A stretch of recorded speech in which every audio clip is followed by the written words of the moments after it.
The following is a fan-made video. Lavispace 66666 does not own any of the rights to the content in this video except for my voice and my opinion. Please support the official release. Welcome to episode 1 of Short But Sweet Anime. You see, there are a lot of anime out there that only go for about 6 to 10 episodes. Some are short because the manga wasn't very long, some just weren't popular enough and were cancelled. Now, I will not be reviewing ones that have had a second series. I'm talking all episodes in total, generally 12 or less. But I'll try to stick around the only 6 episode mark. You know, if you joined them all together, it'd make a fairly long movie, but really not a series. Either way, here we go. Murder Princess is a medieval style anime. But before I get to the storyline, I have to gush for a little bit about the intro. It is one of the best intros I've ever seen. Japanese rock style metal kind of thing. It is an awesome intro. I love this intro so much that I actually put it on my website because I enjoyed it so much and I wanted other people to be able to see it and hear it. Either way, the story kicks off with the castle that the princess lives in being ripped apart by friggin' demons. The princess manages to escape and runs into the forest. There she accidentally knocks a mercenary off a cliff while running from a monster. Both are saved by the mercenary's minions. However, while falling down, their souls left their bodies, and upon surviving, the souls returned to the bodies. Only the souls entered the wrong bodies. Now the mercenary is inside the princess and the princess is inside the mercenary. The mercenary is then convinced by the princess to take up arms and fight against the demons for the princess, while taking on the form of the princess. After some battling and a lot of blood, the castle was retaken and the mercenary, who is now the princess, takes up the throne after being convinced to protect the kingdom until such time as their souls can be returned to their bodies.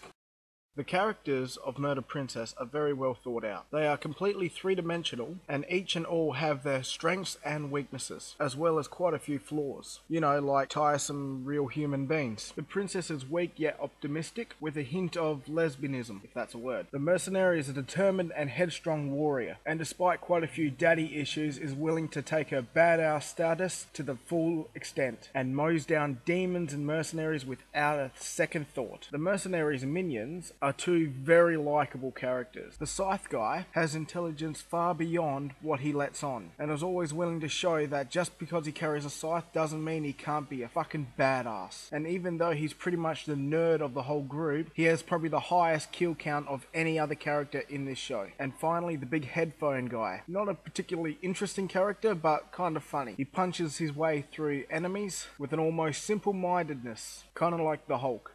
One of the obvious bad points to this anime is that it's very short, only 6 episodes long, meaning there's not a lot of room for characterization, and even less room for awesome battles. The final battle especially suffers from this flaw. Enemies that had been set up to be unstoppable badasses were defeated relatively easily and quick. Also, the final story had a lot of flaws and a lot of plot holes. But despite all of these flaws, the show holds together very well. If you choose to watch it back to back as if it was a movie, you find yourself at the end of the anime going, bloody hell, I wish there was a sequel. But as far as I know, there isn't, so that's a pretty bloody big flaw in the show. It has a good ending, although it is very inconclusive. Characterization is a big part of this anime that brings a lot of immersion to the anime. And there's a bit of a problem with me forgetting all the names of the characters, being that the names are kind of weird and forgettable. The short battle scenes in this anime are actually very good and well put together. And the constant back and forth between the little robot girl and the mercenary are extremely enjoyable. A lot of the voice actors in this anime have worked together before in animes such as Witchblade, which is one of my favorite animes. They all just have this amazing chemistry between one another, which shows that the voice actors were having a blast doing this anime. You can just tell how much they enjoyed this, although it might have been just because they were getting paid. The anime does have a bit of backstory that shows up every now and again for flashbacks, but they are short and actually have relevance, unlike Naruto. This anime actually does the flashbacks very well. Short and to the point. That's the point of a flashback. Take notes, Naruto. Overall, this is a very satisfying and enjoyable anime. The story and characters are likable and structurally sound. I give it a 7.5 out of 10 Dead Woman Motorboat. So, you know, good but not exactly legendary or epic. But it is definitely an anime that you should go out and watch because it is pretty damn awesome. Short but sweet. I have studied Machiavelli, Aristotle, Gabe and Plato, yet you still equate my intellect to that of a potato. This place would fall apart without my ever watchful eye. They might tell you I'm a half-wit, it's a great big bloody lie. So don't call me a moron, I'm super astute. There is no conundrum that my core cannot compute. No, don't call me a moron, you fostered balloon.